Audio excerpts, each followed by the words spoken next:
Olá, meu amigo e amiga, estamos de volta com mais um Portal do José, nesse começo de semana com muitas notícias importantes e alguns fatos para lá de inusitados que eu irei comentar com vocês no nosso encontro de hoje. Antes de mais nada, se você está chegando agora ao nosso portal e não nos conhecia, seja bem-vindo, seja bem-vinda, se inscreva aqui conosco, conheça também os nossos outros vídeos, se você gostar, compartilhe, dê seu joinha, são formas de você ajudar o nosso portal a chegar a mais pessoas como você. E se você puder, se inscreva também no nosso clube de membros, que é uma ferramenta adicional que o YouTube coloca à disposição de você que está afim de ficar mais próximo do canal, do portal, você que simpatiza com essas atividades, enfim, você aqui também será muito bem-vindo. Então, vamos seguir em frente. Gente, hoje mais cedo, o Brasil, né, o noticiário político, ficou meio que surpreso, né, com a vinda do presidente venezuelano Nicolás Maduro ao Brasil. Mas para quem estava acompanhando os acontecimentos, não é para se causar grandes espantos, né, essa vinda, porque é um encontro que está sendo montado aqui no Brasil para reunir todos os presidentes da América Latina visando uma maior integração do Brasil com os outros países que são vizinhos da gente. Não faz o menor sentido a gente ter relações muito mais estreitas com países que estão lá do outro lado do mundo, como a China, um país que está mais distante, os Estados Unidos e o continente europeu, do que ter relações com os nossos vizinhos que dividem fronteira, que você atravessa a pé para o outro lado. E que a gente tem também uma série de semelhanças, uma série de proximidades culturais, comerciais, territoriais, enfim. Não é uma coisa aceitável do ponto de vista da racionalidade dos interesses do povo brasileiro. Portanto, o presidente Lula está tentando reintegrar a América Latina, independente das orientações políticas, dos sistemas políticos que os países internamente dispõem, a forma como eles exercitam os seus governos, né? Porque se a gente fosse colocar isso aí sobre numa régua, partindo do princípio que democracia é exatamente aquela que nós vencemos aqui no Brasil, o resto, enfim, a gente deveria colocar em xeque, a gente teria muitas dificuldades, né? Teríamos muitos problemas para ter relacionamentos com outras nações, com culturas diferentes, muito distantes, com interesses diferentes. E o mundo civilizado tem caminhado cada vez mais para integrações.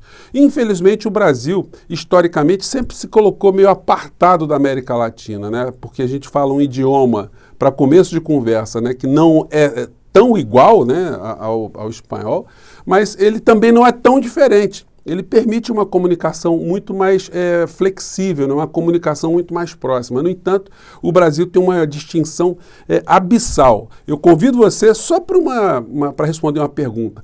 Você conhece algum conjunto musical atual de alguma língua espanhola, de algum país vizinho nosso? Você conhece algum conjunto argentino, algum conjunto chileno, algum conjunto peruano? Você conhece algum artista desses países? Você tem visto novelas, visto alguma referência cultural a esses países que estão próximos da gente? Então você veja como a gente tem esse abismo, né, em relação a países que estão aqui do lado. Então, visando diminuir essas questões, o presidente do nosso país está tentando congregar, né, esses países, enfim, no encontro, de um certo modo, com uma série de informalidades para causar essas empatias, né? E eu esperava até que a vinda de Nicolás Maduro para o Brasil causasse uma turbulência muito grande, enfim.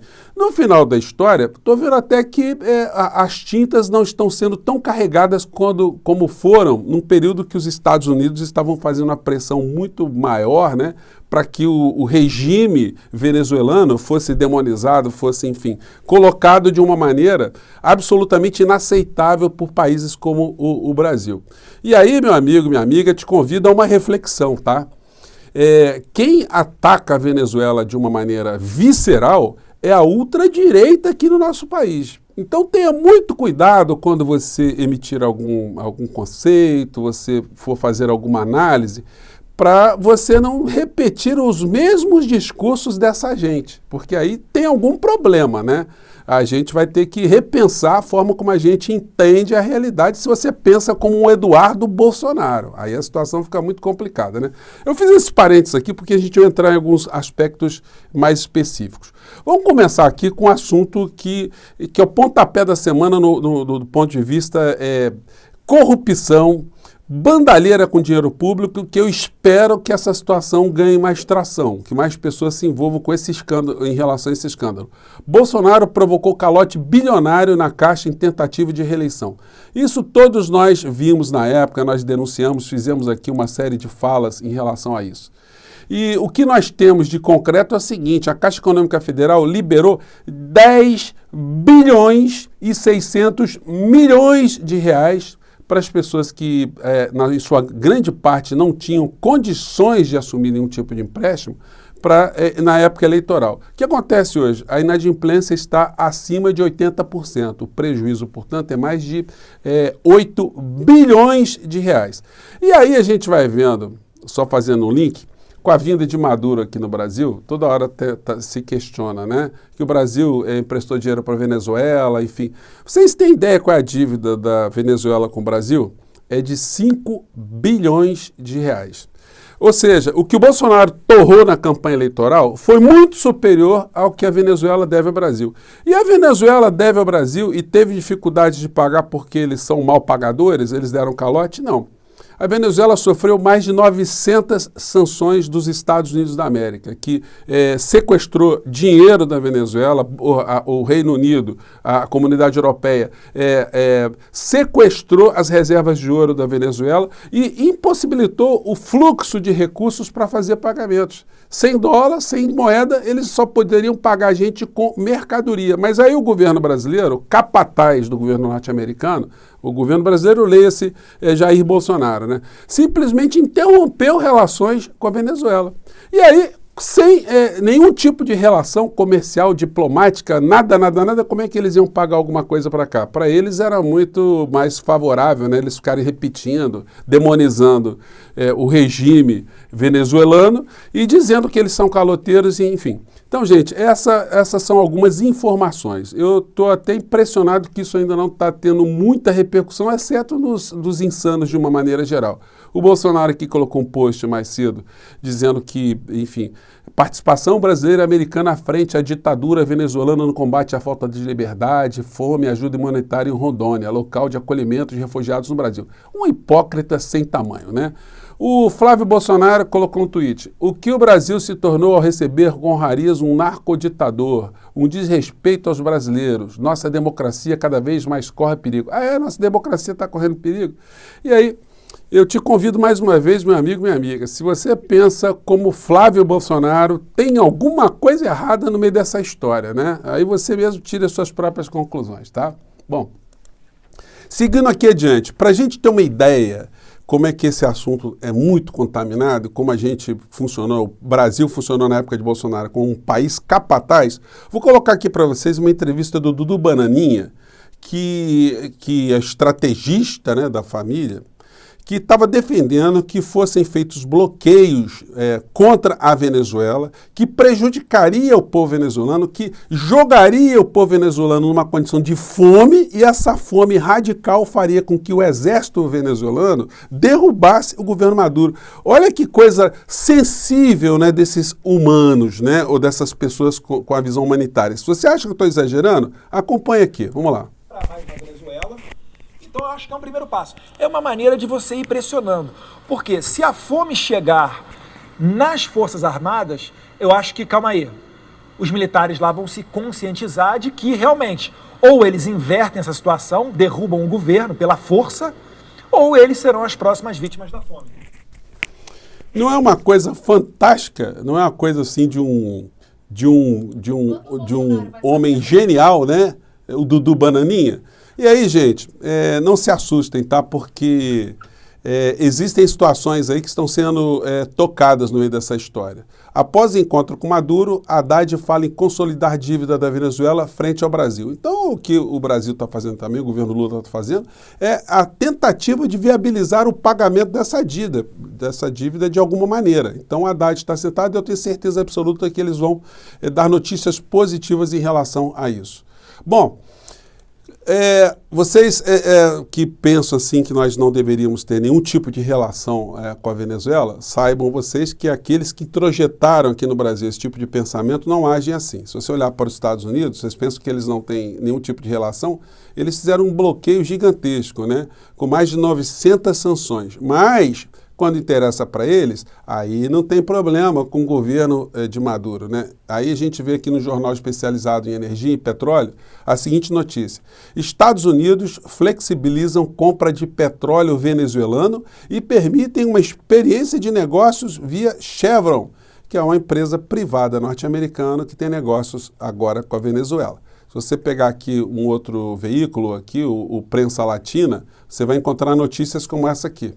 Venezuela exportou 250 mil barris de petróleo para os Estados Unidos. Bom, então os Estados Unidos eles apregou uma coisa para os outros, mas eles fazem outra, né?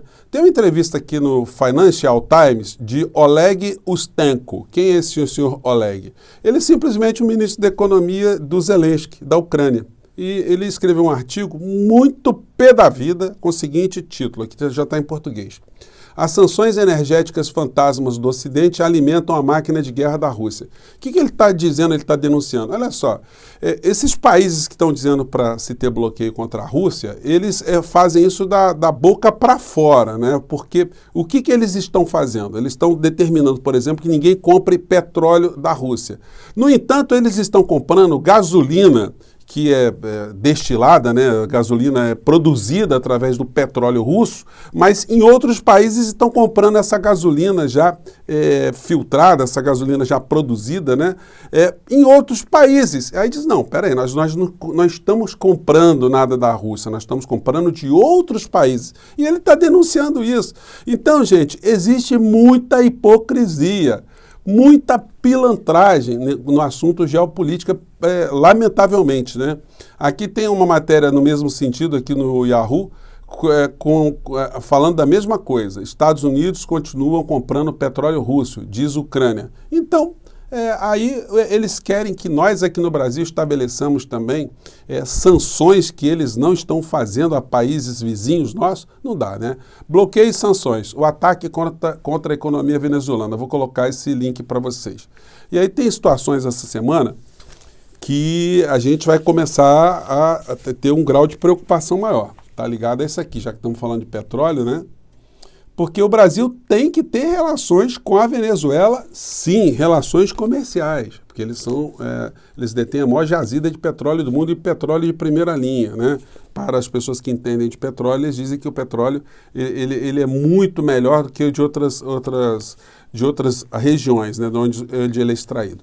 A matéria diz: pressão na gasolina. Petrobras precisaria reduzir o preço do litro em 14% para evitar impacto da alta de impostos nas bombas. O que vai acontecer, gente?